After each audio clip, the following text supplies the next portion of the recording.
बिस्मिल्लाहिर्रहमानिर्रहीम अस्सलामु अलैकुम वरहमतुल्लाहि वबरकातुहू। नाज़रीन, आप देख रहे हैं दुनिया मेरे आगे यूट्यूब चैनल और मैं हूं गुलाम नबी मदनी। आज 13 मार्च 2022 है और आज दिन है इतवार का। इस वीडियो के अंदर रूस और यूक्रेन की जंग के हवाले से ताज़ा तरीन अपडेट्स और मालूमात हैं वो आपके सामने रखने जा रहे हैं। नाज़रीन, रूस और यूक्रेन के दरमियान जंग का आज 18वां रोज़ है। रूसी फौजें यूक्रेन के दारुल हुकूमत कैपिटल कीव के अतराफ पर कब्जा कर चुकी हैं और मजीद पेशकदमी जारी है। इस वक्त यूक्रेन के दारुल हुकूमत कैपिटल कीव के अंदर लड़ाई हो रही है, जबकि यूक्रेन के दीगर शहरों में भी शदीद लड़ाई और झड़पें और धमाके और बमबारी की आवाज़ें सुनाई दी जा रही हैं। नाज़रीन, इस हवाले से जो ताज़ा तरीन खबरें सामने आ रही हैं कि यूक्रेन के सदर व्लादिमीर ज़ेलेंस्की की जानिब से एतराफ़ कर लिया गया है कि यूक्रेन के 13,000 फौजी रूस के हाथों इस जंग में अब तक मारे जा चुके हैं। जी हाँ नाज़रीन, यूक्रेन के 13,000 फौजियों के कत्ल का एतराफ़ खुद यूक्रेनी सदर व्लादिमीर ज़ेलेंस्की ने कर लिया है। और इसी तरह से जो यूक्रेन की वजारत दिफा है और यूक्रेन का मीडिया है वो ये भी कह रहा है कि 10,000 के लगभग यूक्रेनी फौजी जख्मी भी हुए हैं और बड़ी तादाद में यूक्रेनी फौजी गिरफ्तार भी हुए हैं। जबकि नाज़रीन, रूस ये भी दावा करता है कि उन्होंने यूक्रेन के 3,300 से ज़ायद फौजी मराकज़ को, खुफिया असलहे के डिपोज़ को तबाह कर दिया है और यूक्रेन की फौजी सलाहियत को ख़त्म करके रख दिया है। जबकि नाज़रीन, रूस का यह भी दावा है कि यूक्रेन के ड्रोन हमले भी तबाह कर दिए गए हैं। वो ड्रोन हमले जो तुर्की से यूक्रेन ने हासिल किए थे, जिनका नाम बेरकदार है, जो कातिल ड्रोन तैयारे करार दिए जाते हैं, उनको भी तबाह बर्बाद कर दिया गया है। रूस की जानिब से यह भी कहा गया है। साथ साथ नाज़रीन, रूस के खिलाफ यूक्रेन का यह भी दावा है कि उनके हमलों के अंदर जो रूसी जो व्लादिमीर ज़ेलेंस्की हैं, जो यूक्रेनी सदर, उनकी जानिब से कहा गया है कि 30 से ज़ायद जो बटालियन थी रूस की वो तबाह की गई हैं, उनको नुकसान पहुंचाया गया है, मुकम्मल तौर पर तबाह किया गया है, जिसके अंदर जाहिर सी बात है टैंक भी थे और तोपें भी थीं और इसके अलावा जो दीगर असलहा है, जदीद टेक्नोलॉजी है, वो भी थी। और तकरीबन 16,000 से ज़ायद रूसी फौजियों के कत्ल का दावा यूक्रेन करता है, जबकि 10,000 के लगभग रूसी फौजियों को जिंदा गिरफ्तार करने और ज़ख्मी करने का दावा भी किया जा रहा है यूक्रेन की जानिब से। नाज़रीन, इस जंग के अंदर अब तक मजमूई तौर पर 40 से 50 हज़ार के करीब लोग मारे गए हैं, जख्मी हुए हैं, गिरफ्तार हुए हैं। नाज़रीन, आज 18वां दिन है, 17 दिन मुकम्मल हो चुके हैं। ये 17 दिनों की कारगुजारी है, ये 17 दिनों की कहानी है जिसके अंदर अब तक ये तबाही हुई है। इसके अलावा अगर हम बात करें यूक्रेन के शहरों की तबाही की, तो यूक्रेन के शहरों के अंदर बड़े बड़े जो इमारतें थीं, बिल्डिंग्स थीं, प्लाजे थे और शॉपिंग मॉल्स थे, वो तबाह कर दिए गए हैं। इस वक्त यूक्रेन से 40 से 50 लाख के करीब लोग हिजरत पर मजबूर हुए हैं, जो पड़ोसी मुल्कों के अंदर पनाह लेने के लिए दर बदर फिर रहे हैं। जबकि नाज़रीन, अस्पतालों को तबाह करने का दावा भी यूक्रेन करता है कि रूस की जानिब से अस्पतालों पर बमबारी की गई है। एक ऐसी हामला खातून की तस्वीर भी दुनिया के सामने वायरल करवाई गई है, जिसने एक अस्पताल के अंदर वो मौजूद थी, लेकिन वहां पर बमबारी हुई तो उसको भागना पड़ा और फिर उसने कहीं और जाकर बच्ची को जन्म दिया।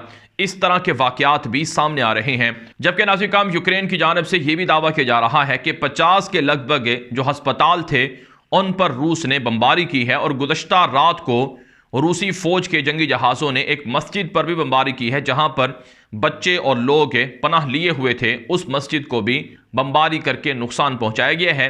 यह भी दावा यूक्रेन की जानिब से सामने आ रहा है।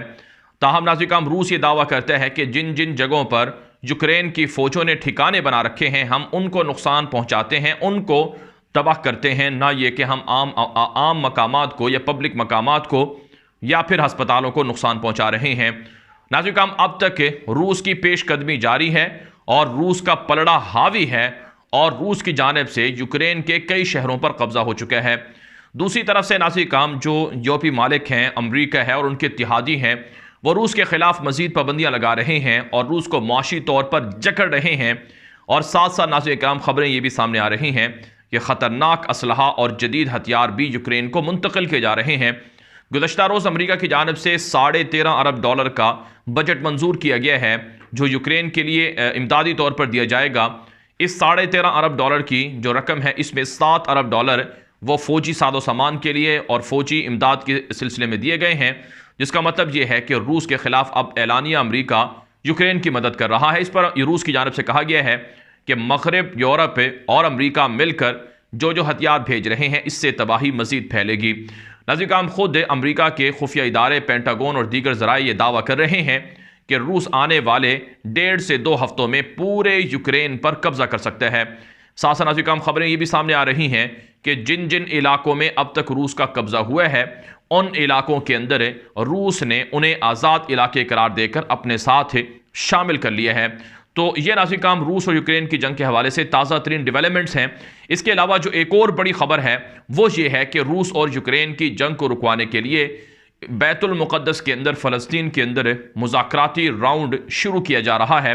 इस हवाले से ताज़ा तरीन खबर सामने आ रही है। इसराइल का मशहूर अखबार यरूशलेम पोस्ट है, उसने रिपोर्ट दी है कि इसराइली वज़ीर आज़म नफ्ताली बेनेट ने जो यूक्रेनी सदर हैं ज़ेलेंस्की, उनके साथ फ़ोन पर बातचीत की है और वो रूस का मास्को का दौरा भी कर चुके हैं और प्यूटन से खुद बातचीत कर चुके हैं और रूसी हुकाम के साथ बातचीत जारी है कि यरूशलेम के अंदर बैतुल मुक़द्दस के अंदर जो मुसलमानों का मुक़द्दस तरीन इलाका है, वहाँ पर रूस और यूक्रेन के दरमियान मुज़ाकरात करवाए जाएँ। इसराइली अखबार यरूशलेम पोस्ट लिखता है कि जो ज़ेलेंस्की हैं यूक्रेनी सदर, उन्होंने कहा है कि इससे बड़ी और क्या अच्छी बात होगी कि एक मुक़द्दस तरीन शहर में मुज़ाकरात होते हैं तो दोनों तरफ से लोग एक तरह से वो फेयर होंगे, सच्चे होंगे, इसलिए मुज़ाकरात कामयाब हो सकते हैं, हमें कोई एतराज़ नहीं है। इसी तरह से नाज़रीन, इसराइली अखबार यरूशलेम पोस्ट के अंदर यह भी लिखा गया है कि रूस की जानिब से भी इन मुज़ाकरात पर किसी भी तरह का शक नहीं किया गया है और इन मुज़ाकरात पर हामी भर ली गई है और रूस भी एग्री है, राज़ी है कि ये मुज़ाकरात यरूशलेम बैतुल मुक़द्दस के अंदर हो सकते हैं। जबकि नाज़रीन, इससे पहले ये खबर आलमी सतह पर नशर हुई थी कि इसराइली वज़ीर आज़म नफ्ताली बेनेट ने जो यूक्रेनी सदर व्लादिमीर ज़ेलेंस्की हैं, उनको कहा था कि रूस की डिमांड्स को मान लिया जाए, रूस की शराइत को तस्लीम कर लिया जाए और रूस के सामने यूक्रेन सरेंडर कर दे। अगर ऐसा नहीं करेगा तो फिर ज़ेलेंस्की खुद जो यहूदी हैं और उनके साथ दीगर हुकूमती लोग जो यहूदी हैं वो भी कत्ल हो जाएंगे और यूक्रेन तबाह बर्बाद हो जाएगा। ये दावा सामने आता रहा है कि नफ्ताली बेनेट जो गुज़श्ता दिनों दौरा करते रहे हैं मास्को का, जर्मनी का, और वो बातचीत करते रहे हैं यूक्रेनी सदर के साथ, उन्होंने ये बात कही थी और प्रेशर डाला था यूक्रेन की हुकूमत पर कि वो रूस के सामने सरेंडर कर लें। लेकिन अब इसराइल का अखबार और इसराइली मीडिया और इसराइली हुकूमत इस बात की तरदीद कर रही है कि ऐसा नहीं कहा गया है और ना ही किसी सूरत नफ्ताली बेनेट इसराइली वज़ीर आज़म यूक्रेन को ये प्रेशराइज कर सकते हैं। ये दोनों मुल्कों का अपना मामला है। तो बहरहाल नाज़रीन, यहूदियों की खुफिया चालें जारी हैं और यहूदी इस जंग के ज़रिए से मुख्तलिफ मफादात समेटना चाहते हैं। एक रिपोर्ट के मुताबिक यूक्रेन के अंदर 1 लाख से 3 लाख के करीब जो यहूदी हैं वो आबाद हैं। इनमें से 1 लाख से ज़ायद यहूदियों को निकाल कर यूक्रेन से मस्जिद अक्सा बैतुल मुक़द्दस के करीब यहूदी बस्तियों में बसाने का मंसूबा सामने आया है और धड़ाधड़ यूक्रेन से यहूदियों को लाकर मस्जिद अक्सा बैतुल मुक़द्दस में लाकर बसाया जा रहा है, जिस पर फ़लस्तीनी मुसलमानों ने तशवीश का इजहार भी किया है और इसे मुसलमानों के लिए मज़ीद अफसोसनाक बात करार दी है। नाज़रीन, इस वक्त जो यूक्रेन की हुकूमत है, इसके सदर व्लादिमीर ज़ेलेंस्की यहूदी हैं, इसके वज़ीर दिफा यहूदी हैं और जो ज़ेलेंस्की हैं उनके जो करीबी मुशीर हैं वो यहूदी हैं और उनकी हुकूमत के अंदर 1 दर्जन से ज़ायद लोग यहूदी हैं। ये रिपोर्ट्स इसराइली मीडिया पर भी नशर होती रही है। तो अब जंगबंदी के लिए जो कोशिशें हैं वो मुख्तलिफ जगहों से जारी हैं। एक तरफ से तुर्की अंतालिया डिप्लोमेसी फोरम के तहत एक ग्रैंड इजलास के अंदर ये कोशिश कर रहा है कि तो रूस और यूक्रेन की जंग बंद हो जाए। इसी तरह से नाज़रीन, इस जंग को रुकवाने के लिए तुर्की के अलावा इसराइल भी कोशिश कर रहा है और दीगर ममालिक भी हैं जो इस जंगबंदी के लिए राबते में हैं। बिलखुसूस फ्रांसीसी सदर इमानुएल मैक्रोन वो प्यूटन से बार बार रब्ता कर रहे हैं। कल भी उन्होंने फ़ोन पर बातचीत की है और कहा है कि ये जंग रोक दी जाए, लेकिन जो इतलात हैं वो ये हैं कि रूस ने जंगबंदी से इनकार कर दिया है। रूस ये कहता है कि जब तक हमारे अहदाफ और मकासद पूरे नहीं होते हैं तब तक हम ये जंग बंद नहीं करेंगे। रूस के जो बड़े अहदाफ हैं उनमें यूक्रेन पर कब्ज़ा है, जो कीव के अंदर वाक़े कैपिटल दारुल हुकूमत के अंदर वाक़े चर्च है उसको रूस के चर्च के साथ जोड़ना है और इसी तरह से जो असलहा है उसको ख़त्म करना है और यहाँ के जो फ़ौजी मराकज़ हैं, असलहे की लेबॉर्ट्रियाँ हैं, उन पर कब्ज़ा करना है और इसके अलावा दीगर बहुत से मकासद हैं। तो रूस ने वाज़ेह तौर पर यह कह दिया है कि हम ये जंग उस वक्त तक बंद नहीं करेंगे जब तक कि हमारे अहदाफ और मकासद पूरे नहीं हो जाते हैं। बहरहाल नाज़रीन, रूस और यूक्रेन की जंग के हवाले से हमारे पास मज़ीद अपडेट्स भी हैं, मज़ीद खबरें भी हैं, वो हम आपको अगली वीडियोस के अंदर बताएंगे। इसलिए आप हमारे इस चैनल दुनिया मेरे आगे के साथ जुड़े रहें और हमारा दूसरा यूट्यूब चैनल गुलाम नबी मदनी भी फॉलो कर लें। अब तक के लिए इतनी इजाज़त दीजिए। अस्सलामु अलैकुम वरहमतुल्लाहि वबरकातुहू।